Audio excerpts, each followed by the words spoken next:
Hello and welcome to this week's video tutorial on Midgame Tactics. This will be a new chapter, chapter 7 in the book that is available for download on the World Xiangqi Federation website.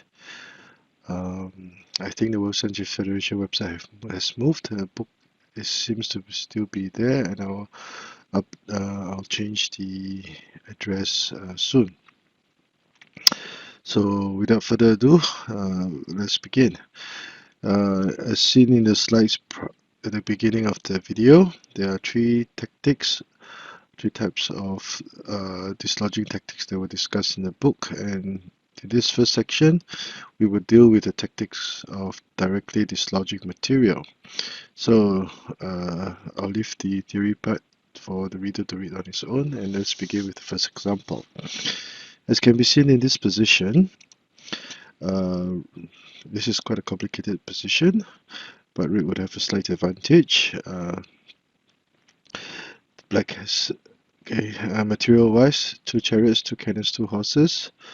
Red would have 2 chariots, 2 horses, but 1 cannon. However, he's compensated with a pawn that has crossed the river, threatening to gain material immediately. Now, Black's horse is at the centroid. This is a major issue for Black. Both colors have a full guard, and Black would have a pawn advantage of 2 pawns. So at this point in time, how could Red increase his advantage using the tactic of dislodging? So the first move would be to play c8 plus 1. Now c8 plus 1 would threaten the chariot directly. Now Black would be forced to play p5 plus 1. Now he cannot capture material directly, because after trading chariots, the red horse would now capture the central pawn and threaten to go for a checkmate with h5 plus 4. This was the move given in the book, whereby red would try to cover this intersection, thinking that this intersection was covered by the cannon. However, red would sacrifice the horse and deliver a checkmate in this manner.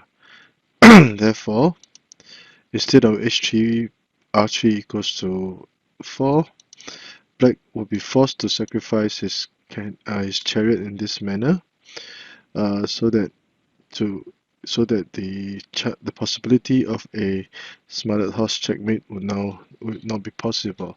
But if this were done, Red would capture the chariot,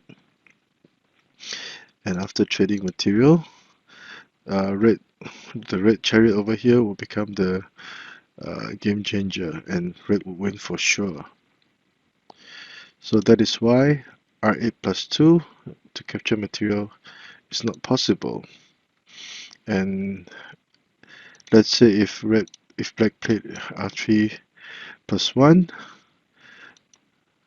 Black would immediately attack with h3 plus 4, threatening to checkmate and also capture the Black chariot, and things would be even worse for Black.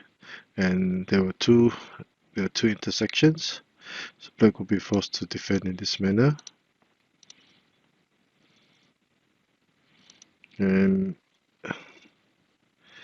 as a result, many possibilities. As a result, Black will lose one of his chariots and probably the game. So that's why r3 plus 1 is not possible either. So with p5 plus 1, Red would make use of this pawn as a cannon mount and play h3 plus 5 to threaten both chariots at the same time. Now this would successfully dislodge both chariots from their positions.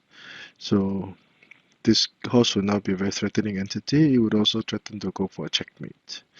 So Black would be forced to capture the horse, and thus Red would have a winning position at this point in time. So by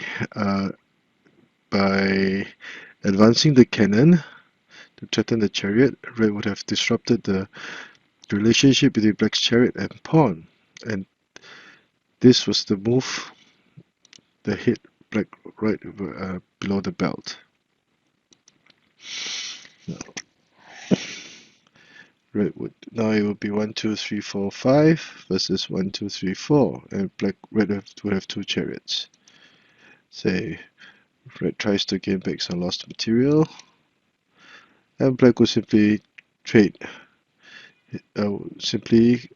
cannons again, and no matter what black could do, red would have a material advantage, and the presence of the 2 chariots would mean that red was basically guaranteed victory. So a short recap. C8+1 to dislodge the chariot, and black can only play P5+1. R8+2 or R3+1 are both not applicable.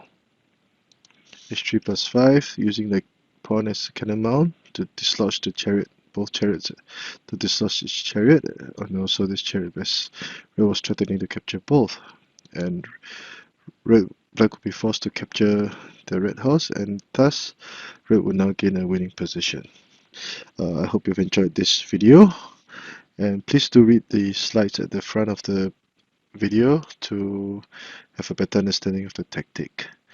And if you like the work that I've been doing, please do subscribe to my channel and give me a thumbs up for this video. Thank you.